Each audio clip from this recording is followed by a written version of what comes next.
Ayan na, magandang buhay, kasorpresa. Wow. Kasama ko si tatay at sila Jason.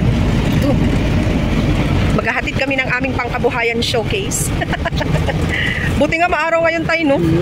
Nung Pasko maulan-ulan. Welcome kay Sabang Naik Cavite. Ayan na.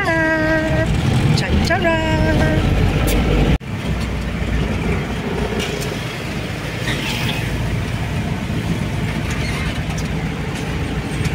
Oo.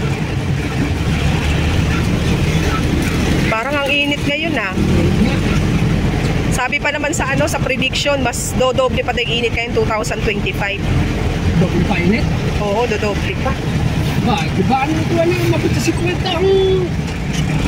Grabe no tay.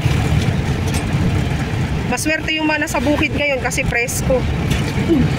Baka walang mga patubig kayo wala na. Ah, mainit din. Oo.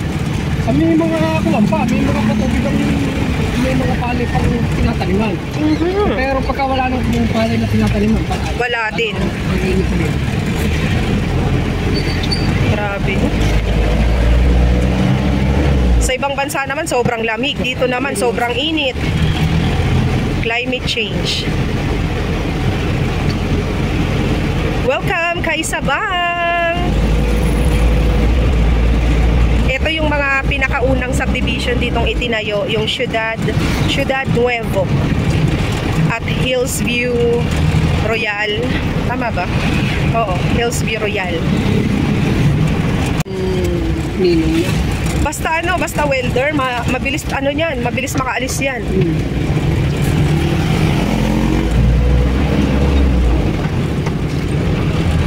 Tanghali kasi ngayon kaya medyo sarado yung mga sa kanila, kahit pa paano. Minsan minsan kami dalawa lang yan na nagtipilig. Pero paano nga, marami siyang hanggap na yung mga e-bike, napakarami na pagpaka... Ah, marunong siya magawa niyan, tay. Hindi, ito po power din sa kanya. Oh! Kasi sa kanya, tapat niya, merong